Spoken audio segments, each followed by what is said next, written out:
Hello everyone. हम solve करते हैं। मैंने आप लोगों को जो टेस्ट पेपर दिया था financial management subject chapter capital structure, 4 question मैंने आप लोगों को दिए थे। स्टार्ट करते हैं इसको सॉल्व करना। क्वेश्चन नंबर फर्स्ट से, x y z limited has the following capital structure. क्या दे रखा है capital structure?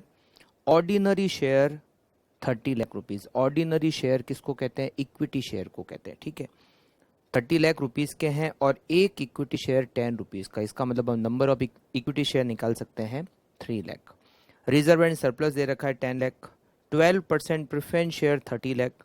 11% debenture ₹100 each 10 lakh और 10% लोन 20 लाख। अगर हम सारी कैपिटल को, ये जो एग्जिस्टिंग कैपिटल हमें दे रखी है, अगर इन सबको ऐड कर दे तो ये होते हैं 1 करोड़। 30 + 10 + 30 + 10 + 20, तो ये सारे मिलकर 1 करोड़ रुपए की कैपिटल होती है, जो हमारी एग्जिस्टिंग कैपिटल है। The company earn 15% return on capital employed. मतलब हमारी जो रेट ऑफ रिटर्न है, इट मीन्स हमारा जो EBIT है वो कैपिटल का 15% है। तो अभी प्रेजेंट में EBIT कितना हो गया? 1 करोड़ का 15% मतलब 15 lakh. Company need ₹50 lakh to execute a new project. और चाहिए 50 lakh. Rate of return on new investment is same 15%। नए इन्वेस्टमेंट पर भी हमें 15% रिटर्न ही मिलेगा। मतलब पहले की कैपिटल 1 करोड़, उस पर भी 15%, और हम जो और इन्वेस्टमेंट करेंगे 50 लाख, उस पर भी 15%। तो टोटल आफ्टर एक्सपांशन हमारी कैपिटल हो जाएगी 1 करोड़ 50 लाख। उस पर हमें मिलेगा 15%, जो कि होता है 22,50,000, जो हमारा एक्सपांशन के बाद में EBIT होगा। अब हमें जो कैपिटल अरेंज करनी है 50 लाख, उसके लिए ऑप्शन दे रखे हैं। फर्स्ट ऑप्शन है शेयर इशू करो। 10 रुपीज़ की फेस वैल्यू है, उसको 10 रुपीज़ प्रीमियम पर इशू करते हैं। सेकंड ऑप्शन है डिबेंचर से पूरे रुपए अरेंज कर लेते हैं। और तीसरा ऑप्शन है 25 लाख इक्विटी शेयर से, जो कि 10 रुपीज़ पर शेयर प्रीमियम पर इशू करेंगे, और 10% प्रेफरेंस शेयर से बाकी का जो बैलेंस अमाउंट है। Evaluate the 3 options and advise the company tax rate is 40%। हम क्या करते हैं, हम इसमें अर्निंग पर शेयर को कैलकुलेट करेंगे तीनों ही ऑप्शन पर। जहां पर अर्निंग पर शेयर सबसे ज़्यादा होगा हम उस ऑप्शन को एक्सेप्ट करेंगे। तो सबसे पहले हम बनाते हैं इसका वर्किंग नोट नंबर फर्स्ट। आप लोग साथ साथ में लिखिए। अगर आपने सॉल्व कर लिया है तो चेक कर लीजिए। ठीक है, working node first, alternative financing plan. सबसे पहले तो हम ऑल्टरनेटिव प्लान लिखते हैं। क्या क्या ऑल्टरनेटिव प्लान हमारे पास है? टोटल हमें अरेंज करने हैं 50 लाख, और इसके लिए हमारे पास में 3 ऑप्शन है। पहला ऑप्शन क्या कहता है? फर्स्ट ऑप्शन ये कहता है कि हमें जो भी रुपए अरेंज करने हैं वो इक्विटी शेयर से अरेंज कर लेते हैं। इक्विटी शेयर, इक्विटी शेयर पूरे के पूरे 50 लाख रुपीज़। सेकेंड ऑप्शन क्या कहता है? 12% डिबेंचर। तो यहाँ पर हम लिखते हैं 12% डिबेंचर, पूरे 50 लाख हम डिबेंचर से अरेंज कर सकते हैं। और थर्ड ऑप्शन कहता है 25 लाख इक्विटी शेयर से, और बाकी का 25 लाख 10% प्रेफरेंस शेयर से। 10% preference share, 25 lakh equity share से, और बाकी बचे 25 लाख प्रेफरेंस शेयर से। और ये हो गए हमारी टोटल जो एक्स्ट्रा हमें कैपिटल की रिक्वायरमेंट है 50 लाख। अब हम यहाँ पर एक और कैलकुलेशन करते हैं। अर्निंग पर शेयर को कैलकुलेट करने के लिए हमें नंबर ऑफ शेयर्स की रिक्वायरमेंट पड़ेगी, नंबर ऑफ इक्विटी शेयर। तो यहाँ लिखते हैं इश्यू प्राइस, इश्यू प्राइस पर इक्विटी शेयर, एक इक्विटी शेयर की इश्यू प्राइस। फर्स्ट ऑप्शन में हम इक्विटी शेयर इशू कर रहे हैं, 10 रुपीज़ की फेस वैल्यू है, 10 रुपीज़ प्रीमियम पर इशू करें, तो इशू प्राइस क्या होगी? 20। सेकेंड ऑप्शन में हम एडिशनल अमाउंट को इक्विटी शेयर से अरेंज नहीं कर रहे हैं, इसलिए नॉट एप्लीकेबल हो गया। और थर्ड ऑप्शन में इक्विटी शेयर इशू कर रहे हैं, वो भी 10 रुपीज़ प्रीमियम पर, मतलब इशू प्राइस 20।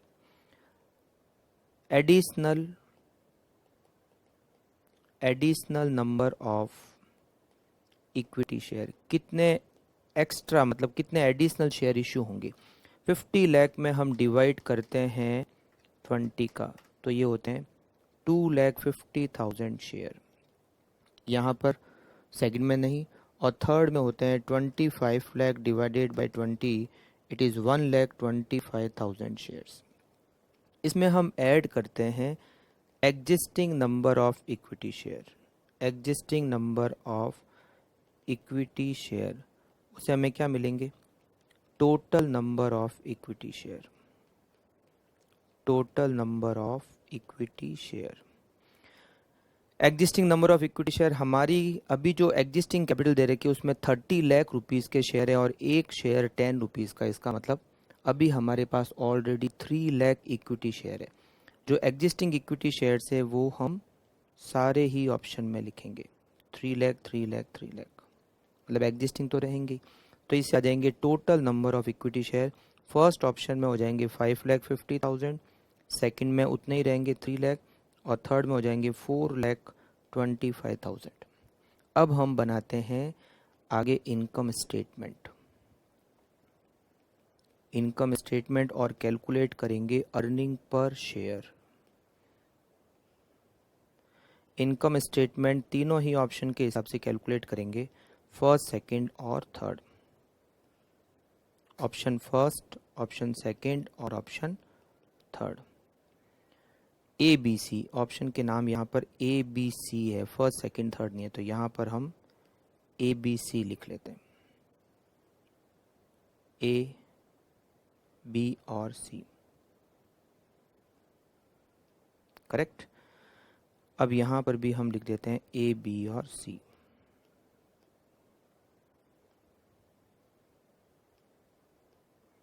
सबसे पहले हम यहाँ पर लिखेंगे EBIT, बट यहाँ पर हमें EBIT को कैलकुलेट करना पड़ेगा। EBIT को कैलकुलेट करने के लिए एक छोटा सा वर्किंग नोट मैं यहाँ बना देता हूँ। EBIT कैसे कैलकुलेट करेंगे हम, यहाँ आ जाएगा वर्किंग नोट नंबर सेकंड, वो जो था वो था वर्किंग नोट फर्स्ट, ये है working note number second, EBIT। After expansion, expansion के बाद कितना EBIT होगा वो हम कैलकुलेट कर रहे हैं। अभी हमारी प्रेजेंट कैपिटल कितनी है, अभी हमारी प्रेजेंट कैपिटल है 1 करोड़ रुपीस सब मिलाकर। इसमें ऐड करेंगे एडिशनल कैपिटल, एडिशनल कैपिटल जो है वो हो गई 50 लाख, तो टोटल हमारी कैपिटल हो जाएगी 1 करोड़ 50 लाख, और हमारी जो रेट ऑफ रिटर्न है वो 15% है, तो 1 करोड़ 50 लाख पर 15% इक्वल्स टू रुपीज़ 22,50,000। तो ये हो गया हमारा EBIT 22,50,000, 22,50,000, करेक्ट। अब हम इसमें से लेस करते हैं सबसे पहले तो इंटरेस्ट, और इंटरेस्ट में सबसे पहले एग्जिस्टिंग और उसके बाद एडिशनल। एग्जिस्टिंग इंटरेस्ट हम जो दे रहे हैं, एक तो दे रहे हैं डिबेंचर पर और एक दे रहे हैं लोन पर। 10 लाख के डिबेंचर है, 11% रेट ऑफ इंटरेस्ट है, तो ये हो गया 1,10,000, और 20 लाख का लोन 10% से हो गया 2 लाख, तो 2 लाख और 110 ये हो गया 3,10,000, करेक्ट। तो एग्जिस्टिंग जो इंटरेस्ट होगा वो हम माइनस करेंगे सब में से 3,10,000,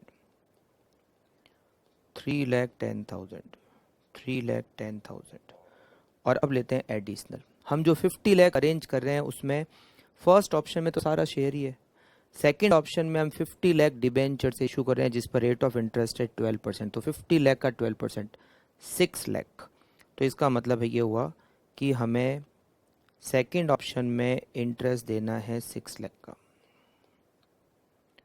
तो इससे हमें मिल जाएगा earning before tax, earning before tax 22,50,000, उसमें से माइनस करेंगे 3,10,000, ये आएगा 19,40,000, फिर 22,50,000 minus 3,10,000 minus 6 lakh, it is 40,000 और अगेन यहाँ पर 19,40,000।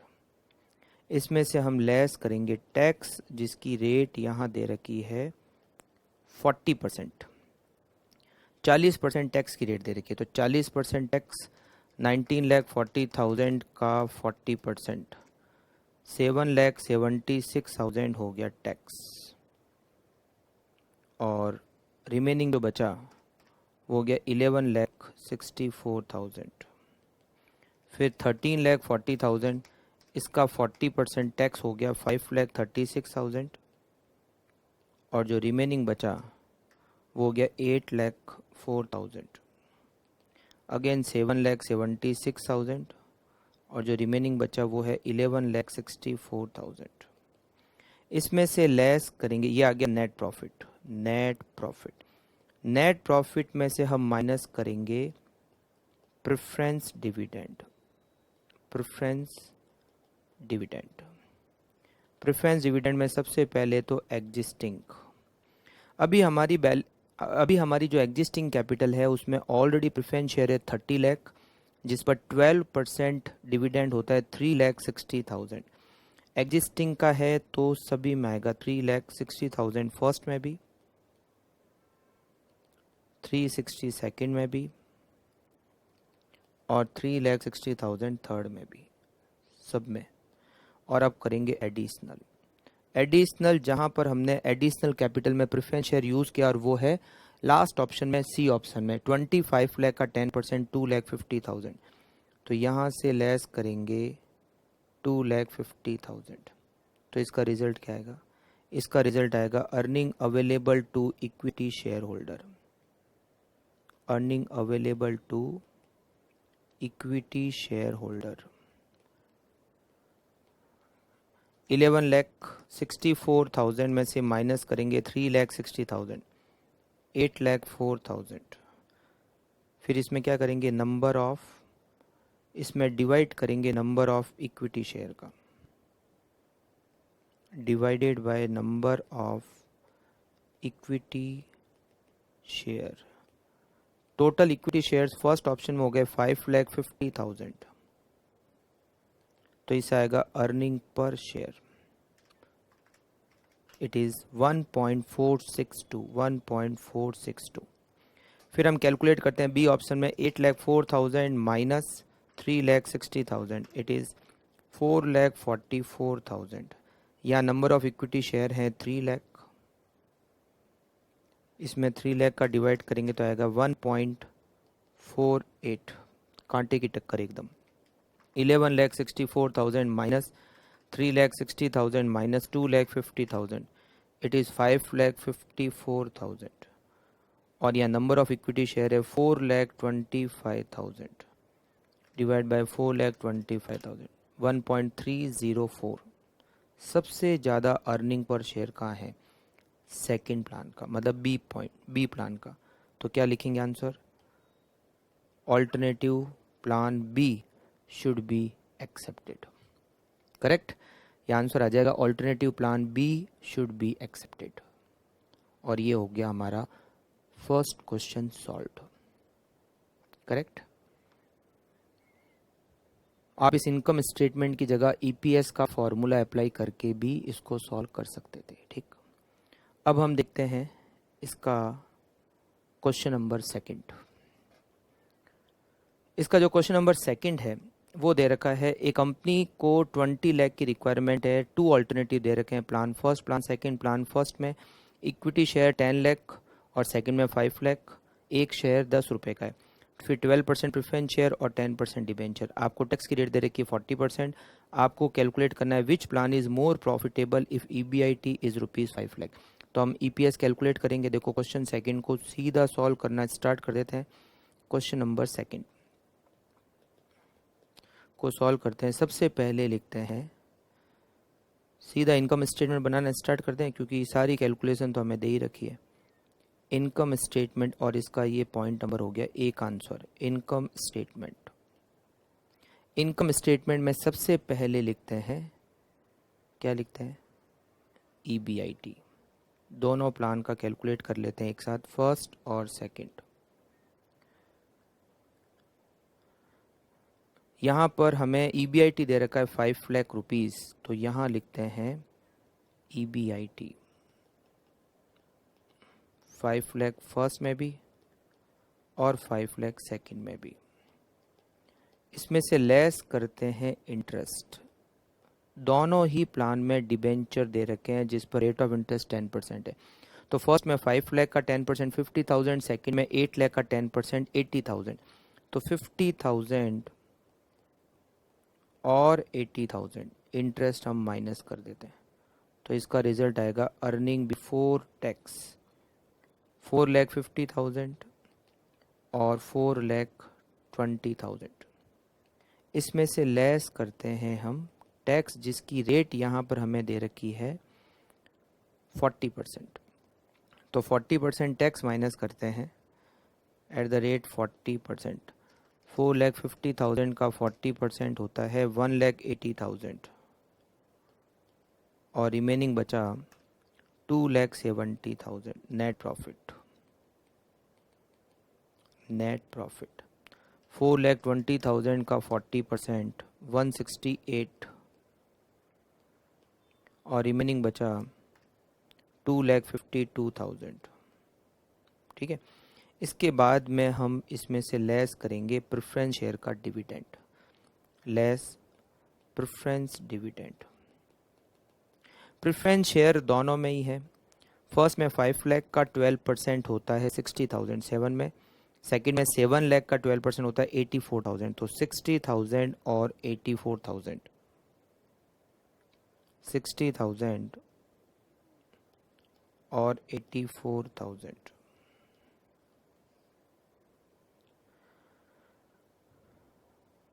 ठीक है, और इसके अलावा कुछ इसमें पॉइंट है नहीं। फिर नंबर ऑफ शेयर्स का डिवाइड करना इक्विटी शेयर का, तो EPS आ जाएगा।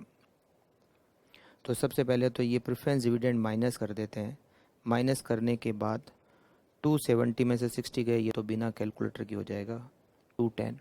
ठीक है, और 252 में डिवाइड किया 84,000 का, इट इज़ डिवाइड नहीं माइनस करना है 84,000, it is 1,68,000।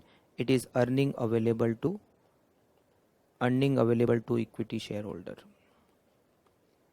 Equity share holder, इसमें डिवाइड करेंगे नंबर ऑफ इक्विटी शेयर का, तो इससे क्या आएगा अर्निंग पर शेयर, और जिस प्लान में अर्निंग पर शेयर ज़्यादा आएगा वो हम एक्सेप्ट कर लेंगे। ठीक है, अब यहाँ नंबर ऑफ इक्विटी शेयर, पहले में 10 लाख रुपीज़ के शेयर, एक 10 रुपये का, तो 1 लाख, और दूसरे में 50,000 शेयर्स हो गए, तो 1 lakh shares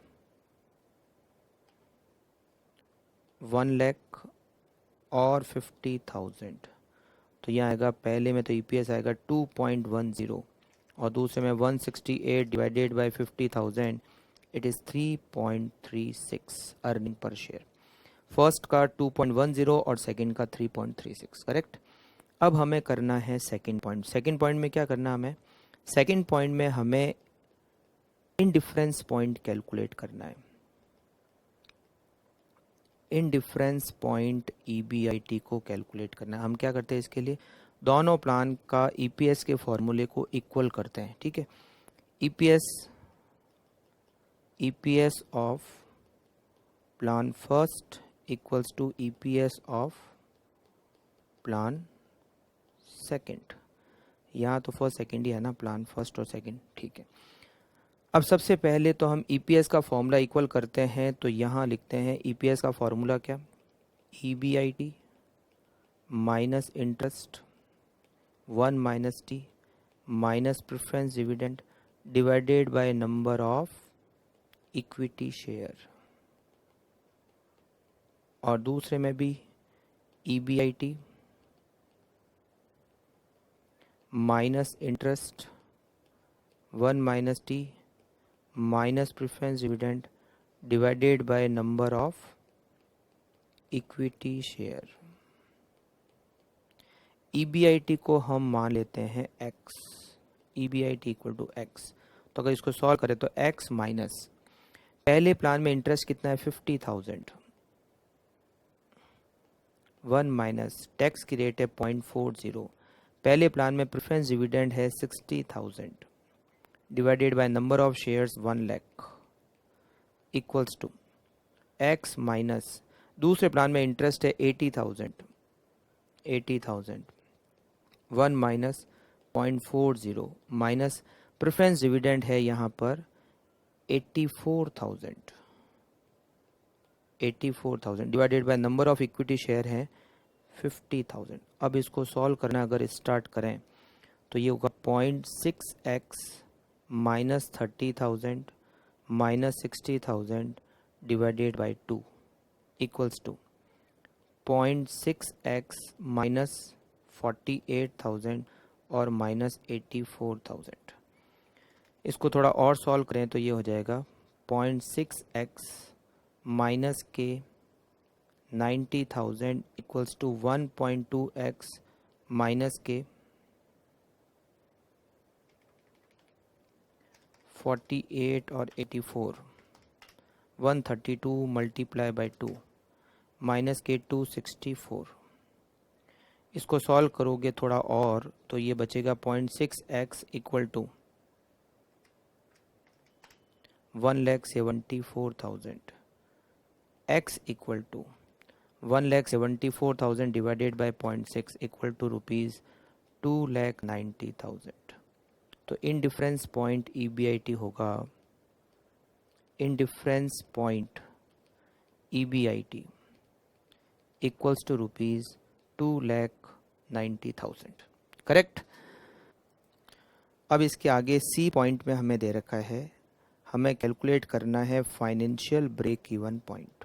financial break even point, financial break even point सबसे पहले हम कैलकुलेट करते हैं प्लान फर्स्ट में। प्लान फर्स्ट में इक्विटी, प्रेफरेंस और डिबेंचर तीनों हैं। फॉर्मूला क्या लगेगा? Interest plus preference dividend divided by 1 minus T. Plan first में इंटरेस्ट कितना है? प्लान फर्स्ट में इंटरेस्ट है 50,000 प्लस प्लान फर्स्ट में प्रेफरेंस डिविडेंड कितना है? 60,000 डिवाइडेड बाय 1 माइनस 0.4। तो जब इसको सॉल्व करोगे तो 60,000 में डिवाइड करोगे 0.6 का तो आएगा 1 lakh plus 50,000 rupees 1,50,000। Plan second interest plus preference dividend 1 minus T. यहाँ पे भी इक्विटी, प्रेफरेंस और डिबेंचर है। यहाँ पर इंटरेस्ट कितना है? यहाँ इंटरेस्ट है 80,000, तो यहाँ लिखेंगे 80,000 प्लस 84,000 डिवाइडेड बाय 1 माइनस 0.4। 84,000 में डिवाइड करेंगे 0.6 का प्लस करेंगे 80,000 का, रुपीज़ 2,20,000। अब करते हैं पॉइंट नंबर डी का answer. Which plan has more financial risk? जिसका फाइनेंशियल ब्रेक इवन पॉइंट ज़्यादा होता है वो ज़्यादा रिस्की होता है। तो यहाँ पर अगर डी पॉइंट का आंसर देखें तो प्लान सेकंड ज़्यादा रिस्की है क्योंकि वहाँ पर financial break even point high है। डी पॉइंट का आंसर थ्योरी में कि किस प्लान में ज़्यादा रिस्क है, जहाँ फाइनेंशियल ब्रेक इवन पॉइंट का मतलब जिसके बाद अर्निंग पर शेयर स्टार्ट होगा प्लस होना। तो प्लान फर्स्ट में 150 फाइनेंशियल ब्रेक इन पॉइंट है, मतलब 150 के बाद ही प्रॉफिट होना स्टार्ट हो जाएगा, मतलब EPS प्लस में आना स्टार्ट हो जाएगा। मगर प्लान सेकंड में 2,20,000 के बाद EPS प्लस में आना स्टार्ट होगा। या फिर ऐसा भी कह सकते हैं कि यहाँ जो फिक्स फाइनेंशियल कॉस्ट है प्लान सेकंड में वो प्लान फर्स्ट से ज़्यादा है। ठीक है, अब बात करते हैं डी पॉइंट की। इंडिकेट, यहाँ दे रखा है पॉइंट नंबर डी में, indicate over what EBIT range if any one plan is better than the other. तो हम इसके लिए इनडिफरेंस पॉइंट की हेल्प लेते हैं। इनडिफरेंस पॉइंट कितना आ रहा था? इनडिफरेंस पॉइंट आ रहा था 2,90,000। तो अगर 2,90,000 से ज़्यादा EBIT हो, अगर आपका EBIT 2,90,000 से ज़्यादा हो तो आपको प्लान सेकंड का यूज़ करना चाहिए, क्योंकि वहाँ पर फिक्स फाइनेंशियल जो कैपिटल है उसका ज़्यादा यूज़ हो रहा है, लिवरेज का ज़्यादा यूज़ हो रहा है। और अगर EBIT लेस देन 2,90,000 हो तो आपको प्लान फर्स्ट का यूज़ करना चाहिए, क्योंकि वहाँ पर इक्विटी शेयर का ज़्यादा यूज़ होता है। बस ये थ्योरी में लिखना है। डी पॉइंट का आंसर भी और ई पॉइंट, ये ई पॉइंट का आंसर है। डी पॉइंट में तो किसकी में फाइनेंशियल रिस्क ज़्यादा है तो प्लान सेकंड में, because financial break even point is higher than plan second, right. या फिर ये भी कह सकते हो कि फिक्स जो सोर्सेज है कैपिटल का उसका ज़्यादा यूज़ होता है, किसमें, प्लान सेकंड के अंदर। अब यहाँ पर हम इसके बाद में करते हैं पॉइंट नंबर, मतलब question number third, point number नहीं, question number third. Second question बड़ा था थोड़ा सा। क्वेश्चन नंबर, मगर डी और ई पॉइंट का आंसर तो थ्योरी के अंदर ही है, ठीक है। Question number third, a company earn rupees EBIT rupees 3 lakh, calculate market value of firm and overall cost of capital as per traditional approach और NOI अप्रोच। 5 ऑल्टरनेटिव दे रखे हैं कैपिटल स्ट्रक्चर के, डेप्ट भी दे रखे हैं, इंटरेस्ट की रेट दे रखी है और के दे रखी है। आपको मार्केट वैल्यू ऑफ फर्म और KW कैलकुलेट करना है एज पर ट्रेडिशनल और एज पर NOI। तो सबसे पहले मैं ट्रेडिशनल पे चलता हूँ। क्वेश्चन नंबर थर्ड का आंसर है ये, statement showing market value of firm and KW, और कौन सा कर रहे हैं हम, ट्रेडिशनल अप्रोच। यहाँ पर इसको ए पॉइंट का आंसर लिख सकते हो आप, दोनों एक साथ ही कैलकुलेट हो जाएंगे। कैपिटल स्ट्रक्चर के ऑप्शन हमारे पास कितने हैं, 5। तो कैपिटल स्ट्रक्चर में ऑप्शन हो जाएगा फर्स्ट, सेकंड, थर्ड, फोर्थ और फिफ्थ। कैसे कैलकुलेट करते हैं मार्केट वैल्यू, सबसे पहले हम लिखते हैं EBIT। सबसे पहले हम लिखेंगे EBIT। EBIT हमें क्वेश्चन में दे रखी है सबसे पहले 3 लाख, तो यहाँ लिखेंगे 3 लाख, सारे ऑप्शन में आएगा 3 लाख। इसमें से हम माइनस करेंगे इंटरेस्ट, पहले में डेब्ट 0 है तो इंटरेस्ट भी 0। फिर 5 लाख का लोन है जिस पर 10% होता है 50,000 का इंटरेस्ट। फिर 6 लाख का लोन है उस पर 11% होता है 66,000 का इंटरेस्ट। फिर 7 लाख का 12% होता है 84। फिर 8 लाख का 13% होता है 1,04,000। तो इससे रिजल्ट आएगा क्या, EBT, मगर टैक्स है नहीं और आगे कुछ नहीं है तो सीधा हम क्या लिख सकते हैं, डिविडेंड। करेक्ट है ना।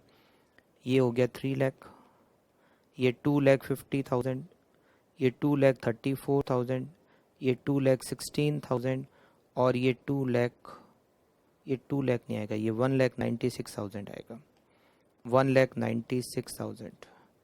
इसमें हम डिवाइड करेंगे के का। ट्रेडिशनल अप्रोच में हर ऑप्शन की के क्वेश्चन में दे रखी होती है और यहाँ पे भी दे रखी है 10% पहले में, फिर 10.5%, उसके बाद 11%, उसके बाद 11.5% और उसके बाद 12%।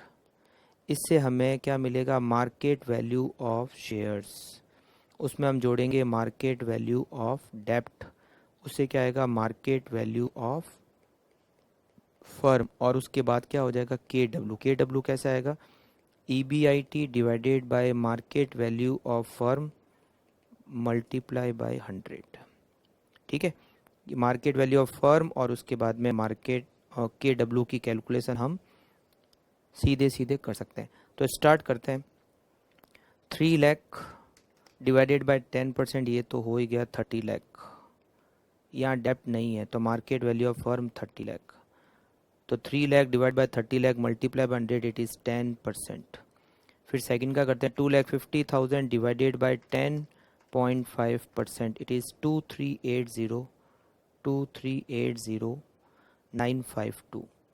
इसमें ऐड करेंगे लोन कितना, 5 लाख का, तो ये दोनों मिलकर हो गए 2,880,952।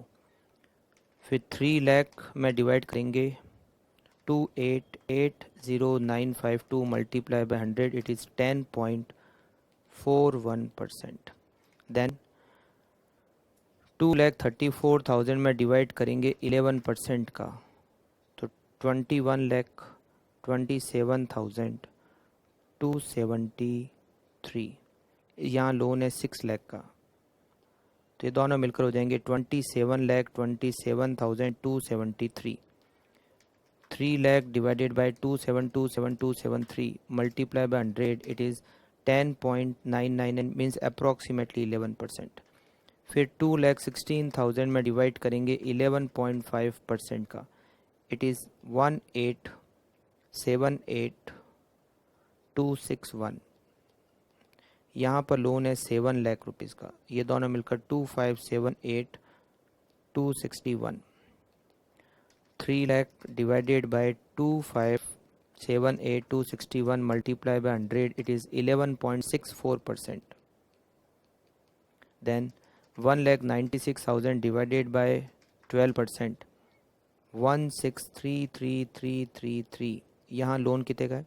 8 लाख रुपीज़ का, 8 लाख, तो ये दोनों मिलकर हो गए 24,33,333. तो 3 lakh divided by 24,33,333 multiply by 100 equals to 12.33%. अगर कहा जाता कि बताओ बेस्ट ऑप्शन कौन सा है, तो जहाँ सबसे ज़्यादा मार्केट वैल्यू या फिर जहाँ सबसे कम KW, है ना. मगर अपन को केवल मार्केट वैल्यू पता करना और ओवरऑल, ये हो गया ट्रेडिशनल.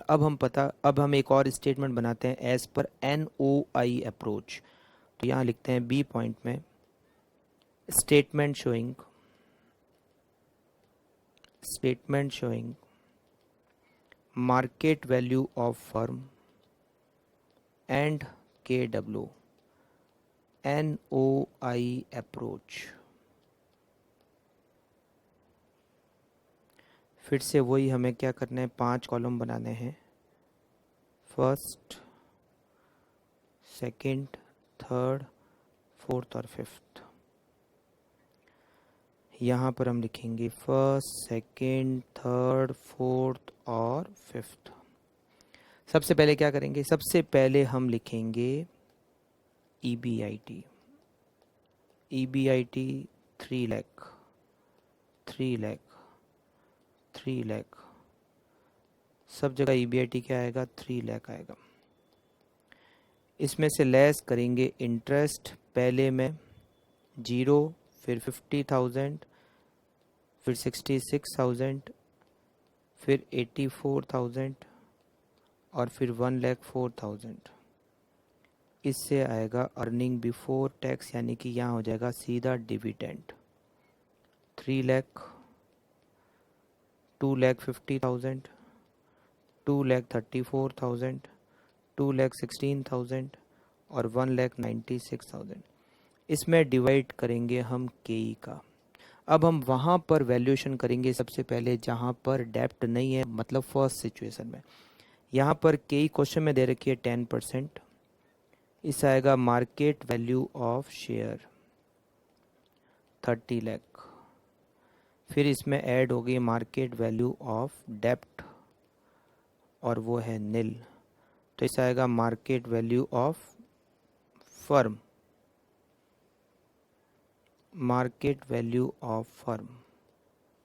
30 लाख. और KW EBIT divided by market value of firm multiply by 100, ये आएगा 10%. अब NOI अप्रोच कहता है चाहे कितना भी डेट हो चाहे नहीं हो, मार्केट वैल्यू सेम रहती है. तो जहाँ पर डेट निल होता है हम सबसे पहले वहाँ पर मार्केट वैल्यू कैलकुलेट करते हैं और सेम मार्केट वैल्यू सारे ऑप्शन में लिखेंगे और KW सब में क्या आएगा, 10% आएगा. अब हम इसमें KE को कैलकुलेट करना पड़ेगा बैलेंसिंग फिगर रिवर्स चलते हुए. जैसे यहाँ 30 लाख, यहाँ 5 लाख का लोन है, यहाँ 6 लाख का लोन है, यहाँ 7 लाख का लोन है, यहाँ 8 लाख का लोन है. तो 30 में से 5 गए तो 25 लाख, फिर ये 24 लाख, फिर 23 लाख और फिर 22 लाख. अब KE बैलेंसिंग फिगर निकालेंगे. 2,50,000 डिवाइडेड बाय 25 लाख, ये 10%. फिर 2,34,000 divided by 24 lakh multiply by 100, it is 9.75%. Then 2,16,000 divided by 23 lakh multiply by 100, it is 9.39%. और यहाँ 1,96,000 divided by 22 lakh multiply by 100, it is 8.90%. ये हो गया हमारा सॉल्व क्वेश्चन नंबर 3. ठीक है. अब इसके बाद में हम देखते हैं इसका क्वेश्चन नंबर 4. क्वेश्चन नंबर 4 क्या दे रखा है, X limited and Y limited are identical in every respect except capital structure. Y limited employ debt in its capital structure 10% debenture amounting to rupees 5 lakh. X और Y दो company है मगर इसमें Y में डिबेंचर है 5 लाख के जबकि X में कोई भी डेप्ट नहीं है.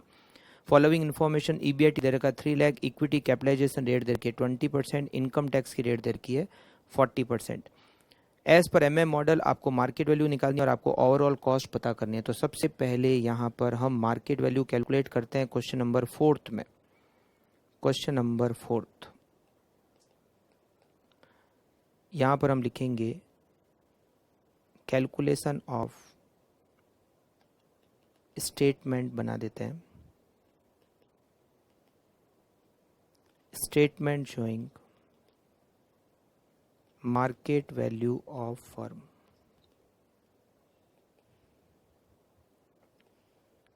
दो दे रखी है, एक तो दे रखी है कंपनी यहाँ पर दे रखी है X लिमिटेड और एक दे रखी है Y लिमिटेड. X लिमिटेड और Y लिमिटेड. तो सबसे पहले यहाँ पर स्टार्ट करते हैं और वो लिखते हैं EBIT. EBIT कितना दे रखा है 3 लाख. इसमें से माइनस करते हैं इंटरेस्ट. X में लोन नहीं है मगर Y में लोन है. डिबेंचर दे रखे हैं और वो दे रखे हैं आपको 5 लाख के रेट ऑफ इंटरेस्ट 10% है तो ये हो गया 50,000. तो इससे आएगा EBT. अब डिविडेंड नहीं आएगा क्योंकि यहाँ टैक्स है 3 लाख और ये आएगा 2,50,000. इसमें से लेस करेंगे टैक्स और टैक्स की रेट यहाँ पर हमें दे रखी है वो दे रखी है 40%. तो 40% टैक्स लगेगा यहाँ 1,20,000 और यहाँ लगेगा 1 लाख रुपीज़ 40%. इससे रिजल्ट आएगा नेट प्रॉफिट. मतलब अब ये हो गया डिविडेंड. अब ये बन गया आपका, अब ये कैलकुलेट हो गया हमने डिविडेंड 1,80,000 और 1,50,000. ठीक है. डिविडेंड के बाद में यहाँ डिवाइड करना है हमें KE का. किसका डिवाइड करना है KE का? किस में डेप्ट नहीं है X में. तो क्वेश्चन में KE जो दे रखी है वो वैसे भी लिखा हुआ भी X लिमिटेड में जो KE है वो कितनी है 20% है. तो यहाँ पर हम लिखेंगे 20%. तो आ जाएगा मार्केट वैल्यू ऑफ शेयर. तो 1,80,000 divided by 20% it is 9 lakh. फिर हम लिखेंगे मार्केट वैल्यू ऑफ डेप्ट. इसमें है नहीं तो आ जाएगा मार्केट वैल्यू ऑफ फर्म. यहाँ पर मार्केट वैल्यू ऑफ फर्म आएगी 9 लाख. मगर जो market value of Y limited है वो कितनी होगी? Market value of X limited plus डेप्ट multiply by tax rate. Correct है ना? जहाँ पर टैक्स होता है MM अप्रोच में. तो मार्केट वैल्यू ऑफ X कितनी है 9 लाख वो तो है ही, प्लस डेप्ट. Y लिमिटेड में लोन कितना है? Y लिमिटेड में लोन है 5 लाख और टैक्स की रेट है 40%. तो यहाँ लिखेंगे 5 लाख मल्टीप्लाई बाय 40%. तो ये हो गया 2 लाख और 9 लाख ये 11 लाख. अब हम क्या लिखेंगे? यहाँ मार्केट वैल्यू लिखेंगे 11 लाख. यहाँ लोन कितना हो गया 5 लाख. तो ये कितना आ गया market value of share 6 lakh. तो 1,50,000 divided by 6 lakh multiply by 100 it is 25%. ठीक है. 25% हो गया. तो इसका मतलब है ये हमने पहला पॉइंट कर लिया solve market value of firm को कैलकुलेट करने का. फर्स्ट पॉइंट का आंसर हो गया. अब हमें क्या करना है? अब हमें इसके सेकंड पॉइंट को सॉल्व करना है. Overall cost. जहाँ टैक्स होता है वहाँ पर हमें टेबल बनानी पड़ती है. सबसे पहले कैलकुलेट करते हैं calculation of KW X limited. अच्छा, X लिमिटेड में टेबल बनाने की ज़रूरत नहीं. X लिमिटेड में केवल एक ही सोर्स है इक्विटी. तो इक्विटी की कॉस्ट कितनी है 20%. वो ही KW हो जाएगा. मतलब KW equals to KE equals to 20%. ठीक है. अब calculation of KW Y limited. Source, amount, weight, cost और weighted average cost of capital. Source में क्या क्या आएगा, यहाँ पर है डेप्ट और इक्विटी शेयर। डेप्ट कितने का है, 5 लाख का, और इक्विटी शेयर का अमाउंट हमने कैलकुलेट किया 6 लाख, दोनों मिलकर हो गए 11 लाख। इसका वेट देते हैं 5 लाख डिवाइडेड बाय 11 लाख, 0.4545, और रिमेनिंग जो बचा 0.5455, और ये हो गया 1। डेप्ट की कॉस्ट कितनी, डेप्ट की रेट ऑफ इंटरेस्ट है क्वेश्चन में 10%, मगर टैक्स का इफेक्ट लेस करेंगे, यहाँ लिख लेते हैं अपन, कॉस्ट ऑफ डेप्ट equals to interest rate 1 minus T. Interest की रेट कितनी है 10%, 1 माइनस 0.4 इक्वल्स टू 6%। तो यहाँ डेप्ट की कॉस्ट लिखेंगे 6%, और इक्विटी की कॉस्ट हमने कैलकुलेट की थी 25%। तो WACC 0.4545 मल्टीप्लाई बाय 6, 2.727%, और 0.5455 multiply by 25, 13.6375%, plus 2.727, it is 16.3645%। ठीक है। अच्छा, एक जो क्वेश्चन नंबर 3 था इसमें, क्वेश्चन नंबर 3 वो थोड़ा सा, वैसे तो हमने सॉल्व तो सही किया है, मगर जो क्वेश्चन मैंने बनाया उसमें मैंने एक टेक्निकल थोड़ी सी मिस्टेक कर दी। एक्चुअल में यहाँ पर जनरली ऐसा होता है कि जो कॉस्ट ऑफ इक्विटी होती है वो रेट ऑफ इंटरेस्ट से ज़्यादा होती है। तो मैंने इसमें क्या किया, इंटरेस्ट की रेट को या तो के के बराबर ले लिया या उससे ज़्यादा ले लिया। तो इस कारण से जनरली क्या होता है, जब मैंने आपको बताया था कि एनवाई अप्रोच में जब हम सॉल्व करते हैं तो के जो है लोन के साथ में बढ़ती जाती है, मगर यहाँ पर क्या हो रहा है, आंसर में डिक्रीज होती जा रही है, बढ़ने की बजाय घट रही है। वो ऐसा इसलिए हो रहा है क्योंकि क्वेश्चन को टेक्निकली थोड़ा सा गलत बना दिया। कॉस्ट ऑफ इक्विटी को इंटरेस्ट की रेट से ज़्यादा लेना था, मगर मैंने यहाँ पर, क्योंकि ये एजम्पशन भी एमएम अप्रोच की, तो cost of equity is more than cost of डेप्ट, मगर मैंने या तो उसके इक्वल ले लिया या फिर उससे ज़्यादा ले लिया, उस कारण से ये के यहाँ पर डिक्रीज़ हो रही है। तो हमने सॉल्यूशन तो ठीक किया है, मगर जो क्वेश्चन बना हुआ है वो जब एग्ज़ाम में जब आएगा वो तो ठीक ही आएगा। जो के है वो हमेशा इंटरेस्ट की रेट से ज़्यादा होगी, तब ऑटोमेटिकली ये जो के है वो जैसे जैसे डेप्ट बढ़ेगा वैसे वैसे के भी बढ़ती जाएगी। ठीक है, तो इसीलिए इस तरह का एक टेक्निकल मिस्टेक है, मगर हाँ सॉल्यूशन तो ऐसे ही होगा, इसका जो सॉल्यूशन है वो ऐसे ही हो। अगर मान लो एग्जाम में भी ऐसा ही क्वेश्चन आ जाए तो सॉल्यूशन तो ऐसे ही करना है। ठीक है, तो ये हो गया क्वेश्चन नंबर 4 आपका सॉल्व। कैलकुलेशन ऑफ KW वगैरह ये सब हमने कर ली, करेक्ट। ओके, तो आप लोग चेक कर लेना कितना सही किया कितना गलत, आपका पूरे चैप्टर का एक तरह से रिवीजन हो जाएगा। ठीक है, ओके, थैंक यू, मिलते हैं नेक्स्ट टेस्ट में। Okay, bye.